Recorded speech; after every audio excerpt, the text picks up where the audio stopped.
எல்லாருக்கும் வணக்கம். நான் உங்கள் செல்வா மோட்டோகிராஃபிக் சேனலுக்கு உங்களை அன்புடன் வரவேற்கிறேன்.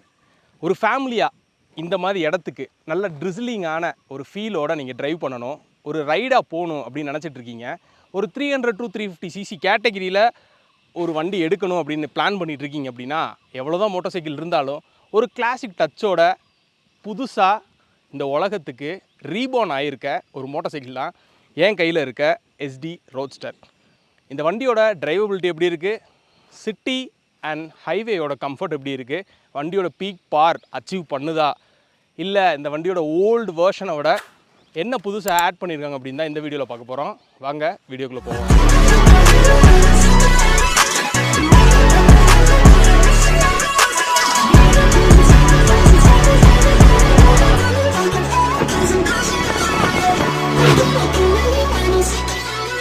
ஸோ ஃபர்ஸ்ட் ஒரு வண்டியை வாங்கணுன்னா டிசைன் அதுக்கு ரொம்ப ரொம்ப முக்கியமானது.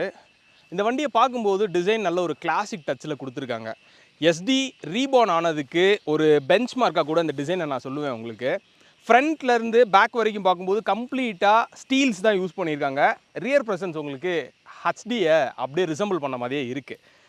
இந்த வண்டியோட வேரியன்ஸ் பார்த்தீங்கன்னா கிட்டத்தட்ட ஒரு 3 வேரியன்ஸ் இருக்குது அண்ட் 50+ கஸ்டமைசேஷனோட அவைலபிளாக இருக்குது. நீங்கள் சோலோவாக ரைட் போடணுனாலும் சரி, இல்லை கப்பலாக போடணுனாலும் சரி, அதுக்கு ஏற்ற மாதிரி சீட் கஸ்டமைசேஷனும் உங்களுக்கு கொடுக்குறாங்க. ஸோ இதெல்லாம் தாண்டி டிசைன் பொறுத்த வரைக்கும் அந்த ஓல்ட் ஃபீல் கொடுக்குதா அப்படின்னு கேட்டிங்க அப்படின்னா என்னோட ஆன்சர் எஸ்ன்னு தான் சொல்லுவேன். எல்லா குவாலிட்டிஸும் ரொம்பவே பக்கா பண்ணியிருக்காங்க. ஒயர்ஸோட இன்டெக்ரேஷன் முதற்கொண்டு அவ்வளோ சூப்பராக இருக்குது. ஓகே, டிசைன் பற்றி நிறையா பேசிட்டு இருக்கலாம், பட் ஆனால் பர்ஃபார்மன்ஸ் ரொம்ப முக்கியமானதில்ல. இந்த வண்டியை நாங்கள் ஓட்டும்போது ஒரு நாஸ்டாலஜிக்கான ஒரு ஃபீல் எங்களுக்கு கிடச்சிச்சு. ரோடில் அப்ரோச் பண்ணும்போது அந்த 28.8 ஹார்ஸ் பவரும் 29.6 நியூட்டன் மீட்டர் ஆஃப் டார்க் வந்து புக்கில் இருக்க மாதிரியே உங்களுக்கு கிடைக்குதான்னு கேட்டிங்க அப்படின்னா என்னோடய ஆன்சர் வந்து எஸ். இப்போ வந்து இந்த வண்டியில் 2 மோட்ஸ் ஆட் பண்ணியிருக்காங்க. நீங்கள் சிட்டியில் காமாக ஒரு ட்ரைவ் பண்ணணும் அப்படின்னா அந்த சிட்டி மோடை கண்டிப்பாக நீங்கள் யூஸ் பண்ணலாம். அண்ட் இல்லை நான் ரொம்ப அக்ரெசிவாக இருக்கணும், அந்த எக்ஸாஸ்ட் சவுண்டு வந்து என்கிட்ட கேட்டுகிட்டே இருக்கணும், நான் ஒரு வைப்லேயே இருக்கணும்னு நினச்சிங்க அப்படின்னா நீங்கள் பவர் மோட் தாராளமாக யூஸ் பண்ணலாம். அப் டு 120 வரைக்கும் உங்களை எடுத்துகிட்டு போகுது. அண்ட் வண்டியோட இன்ஜின் பற்றி சொல்லணும் அப்படின்னா நம்ம லாஸ்ட் டைம் வந்து இதோட அட்வென்ச்சர் சீரீஸில் பார்த்த சேம் ஆல்ஃபா 2 இன்ஜின் தான் இப்போயும் யூஸ் பண்ணியிருக்காங்க. ஆனால் இந்த கேரக்டருக்கு ஏற்ற மாதிரி இந்த இன்ஜினை வந்து ரீடிசைன் பண்ணியிருக்காங்க. அதோட மோட்ஸில் ஸ்விட்ச் ஆகிற பவராக இருந்தாலும் சரி, இல்லை வண்டியில் ப்ரொடியூஸ் ஆகிற பவர், அது peak torque peak power achieve பண்ணும்போது நம்மளுக்கு கிடைக்கிற அந்த ஜாய்ஃபுல்லான ஒரு மொமெண்ட், இது எல்லாமே இந்த வண்டியில் கிடைக்கிது. அண்ட் இன்னொரு முக்கியமான விஷயம், கியர் ரேஷியோ இப்போ வந்து டியூன் பண்ணியிருக்காங்க. ஃபஸ்ட்டு 4 கியர் ரொம்பவே ஷார்ட்டாகவே இருக்கும். அண்ட் 5-6 நம்ம சொல்லவே வேணாம், க்ரூஸ் பண்ணுறதுக்கு ரொம்ப முக்கியமானது. ஸோ லாங்காகவே கொடுத்துருக்காங்க. ஒரு ஷார்ட் ஸ்ட்ரோக் இன்ஜின் தான் இது. பட் ஆனால் எனக்கு ஹீட் ப்ரொடியூஸ் ஆகுதான்னு கேட்டிங்க அப்படின்னா நான் இருக்க அந்த கிளைமேட்டும் சரி, இந்த வண்டியும் சரி, எனக்கு அவ்வளோ ஒன்றும் ஹீட் வந்து எனக்கு காமிக்கலை. பழைய வண்டியை கம்பேர் பண்ணும்போது ஹீட் மேனேஜ்மெண்ட் நல்லாவே பண்ணியிருக்கேன்னு சொல்லியிருந்தாங்க. அதுக்கு ஏற்ற மாதிரி அந்த ஃபீலிங்கும் நல்லா டிஃப்ரென்ஷியேட் பண்ணி தெரியுது. ஸோ வண்டியோட பவர் ஃபிகர் 0 to 60, 0 to 100 இது எல்லாமே நல்லாவே அச்சீவ் பண்ணுது. அந்த லோ அண்ட் மிட் எண்டில் அது கொடுக்குற பவர் ஓகே, பட் ஆனால் டாப் எண்டில் நான் எக்ஸ்பெக்ட் பண்ணேன், அது எனக்கு கிடைக்கல. இன்னும் கொஞ்சம் டாப் எண்டில் ஒர்க் பண்ணாங்க அப்படின்னா இன்னும் நல்லாவே இருக்கும். ஸோ இந்த பர்ஃபார்மன்ஸில் ரொம்ப முக்கியமான இடத்துல வந்து இந்த வண்டியை வந்து பிளேஸ் பண்ணியிருக்காங்கன்னு சொல்லலாம். ஏன்னா இதோட காம்படிட்டர்ஸ் மத்தியில் கம்பேர் பண்ணுறப்ப இது ஒரு நல்ல வெல்த்தியான காம்படிஷனாகவே கண்டிப்பாக இருக்கும். அண்ட் பர்ஃபார்மன்ஸை தாண்டி நம்மளுக்கு 150 செக்ஷன்ஸ் ஆஃப் டயர்ஸ் வந்து இப்போ அப்டேட் பண்ணியிருக்காங்க. ஒரு க்ரூசிங்லேயும் சரி, இல்லை கார்னரிங்ஸ் எடுக்கிறனாலும் சரி, இந்த ஸ்டீல் பிரேசஸ் வந்து ரொம்பவே கான்ஃபிடென்ட் கொடுக்குது நமக்கு ட்ரைவ் பண்ணுறதுக்கு. அண்ட் ஹைவேஸில் எனக்கு இது ஆக்சுவலாக 185 kg, அந்த வெயிட் வந்து எனக்கு எந்த இடத்துலையுமே தெரியல. இன்னொன்று முக்கியமான விஷயம், இதில் ரேக் வந்து கொஞ்சம் அதிகம், அதனால் திருப்பும்போது கொஞ்சம் டிஃபிகல்ட்டாக எனக்கு ஃபீல் ஆகுது. ஆனால் அதுக்கு ஏற்ற மாதிரி நல்ல ஒய்டான ஹேண்டில் பார்ஸ் கொடுக்கறனால இன்னும் கொஞ்சம் பெட்டர் பண்ணியிருக்காங்க அப்படின்னு என்னால் சொல்ல முடியும். அண்ட் டயர்ஸ் இந்த ரோட்டுக்கு அண்ட் வெட் ரோட்ஸ்க்கு எல்லாமே ஓகே. அண்ட் முக்கியமானது இந்த வண்டியோட பிரேக்ஸ். இன்னொன்று இதில் டூயல் சேனல் ABS வந்து ப்ரொவைட் பண்ணுறாங்க. நான் இந்த வண்டியை வந்துட்டு ட்ரைவ் பண்ணி ஒரு பேனிக் பிரேக் அடிக்கும்போது எனக்கு ஃபஸ்ட்டு விஷயம் ட்ராக்ஷன் கண்ட்ரோல் இருக்கனால எங்கேயுமே வண்டி ஸ்கிட் ஆகலை. இன்னொன்று நான் இன்ஜின் பிரேக்கிங் பண்ணும்போது ரியர் டயர் ஒரு சில வண்டியில் ஒரு சைடாக வந்துட்டு இழுக்கும். அது எனக்கு இந்த வண்டியில் ஃபீல் ஆகவே இல்லை சுத்தமாக. அண்ட் முக்கியமானது பிரேக்ஸ் பொறுத்த வரைக்கும் இன்னும் கொஞ்சம் அந்த எஃபிஷியன்சியை இம்ப்ரூவ் பண்ணியிருக்காங்கன்னு தான் சொல்லணும். ஏன்னா நாங்கள் இருக்கிறது பார்த்திங்கன்னா கம்ப்ளீட்டான கோல்டான ஒரு கிளைமேட்டு. ஸ்டார்ட் பண்ணதுலேருந்து ஸோ அந்த வார்ம் அப் ஆகிற வரைக்குமே எனக்கு பிரேக்ஸில் எந்த ஒரு டிஸப்பாயின்மெண்ட்டும் இல்லை. அந்தளவுக்கு ஒரு கான்ஃபிடென்ட்டான பிரேக்ஸ் தான் இப்போ கொடுத்துருந்தாங்க. அண்ட் இதெல்லாம் தாண்டி இந்த வண்டியை நம்ம சூஸ் பண்ணுறதுக்கு ஒரு முக்கியமான விஷயம் இந்த வண்டியோட எர்கனாமிக்ஸ். ஸோ ஏன் ஹைட்டில் நீங்கள் இருந்தீங்க அப்படின்னா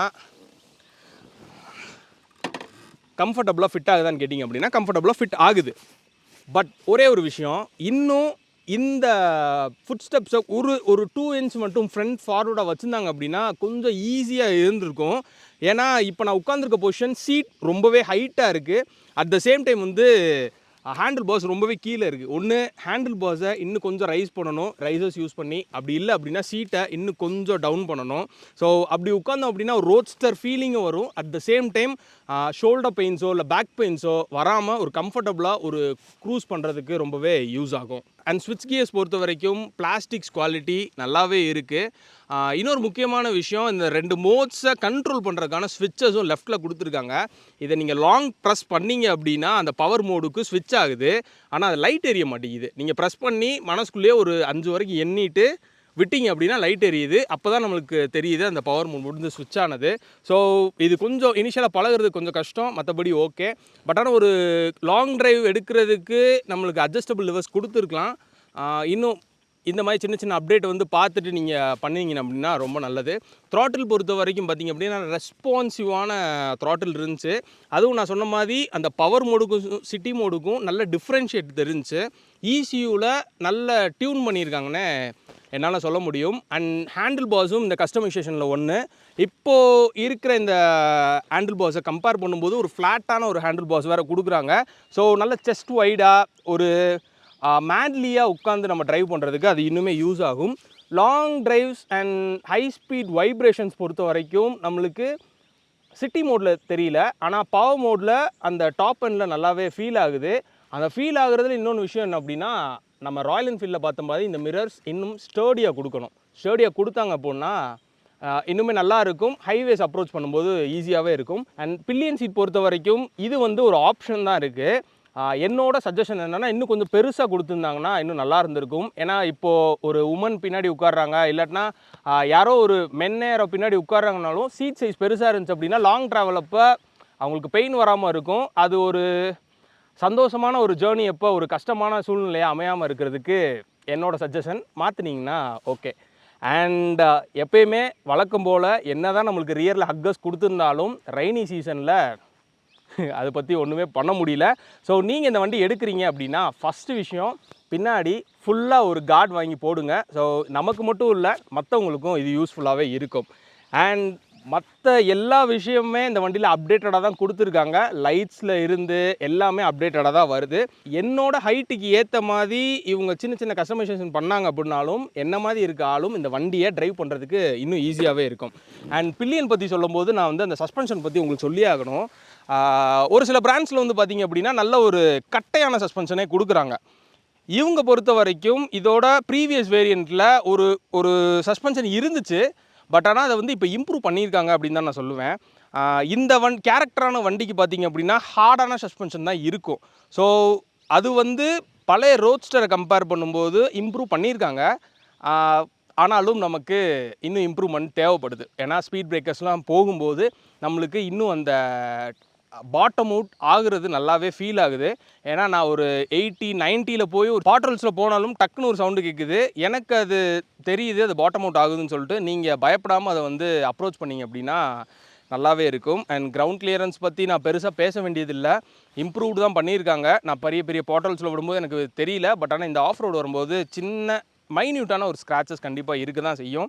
நல்ல டுவல் பேரல் எக்ஸாஸ்ட் மாதிரி 2 சைடு எக்ஸாஸ்ட் கொடுத்துருக்காங்க.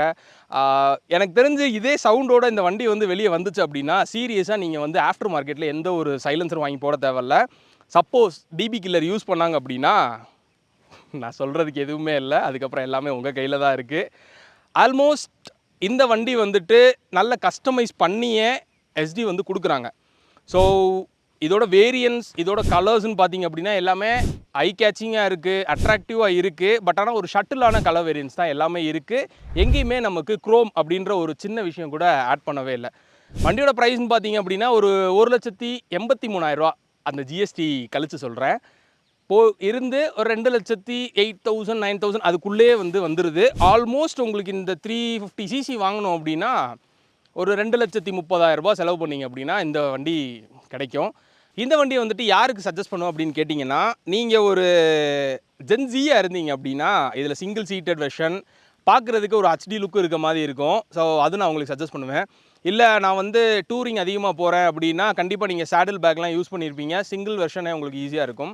ஃபேமிலியாக போகிறீங்க அப்படின்னா இந்த சீட்டை மட்டும் கொஞ்சம் பெருசாக்கிட்டு 2 பேர் உட்காந்து போகிற மாதிரி பேனின்ஸ்லாம் போட்டு போகிறதுக்கு இன்னும் ரொம்பவே கம்ஃபர்டபுளாக இருக்கும். ஓகே கைஸ், இந்த வண்டியோட ப்ரைஸ் வேரியன்ட், ஜிஎஸ்டி இது எல்லாமே பற்றி பேசியிருந்தோம். அண்ட் யாருக்கு சஜஸ்ட் பண்ணணும் அப்படின்றதையும் நான் சொல்லியிருந்தேன். இன்னும் இந்த வண்டியை பற்றி டீட்டெயில்ஸ் எது வேணும் அப்படின்னா மறக்காமல் கமெண்ட் செக்ஷனில் கமெண்ட் பண்ணுங்கள். வீடியோ பிடிச்சிருந்தா மறக்காமல் லைக் பண்ணி யூஸ்ஃபுல்லானவங்களுக்கு மட்டும் ஷேர் பண்ணுங்கள். தேங்க்யூ ஃபார் வாட்சிங். Stay tune. மோட்டோகிராஃபி.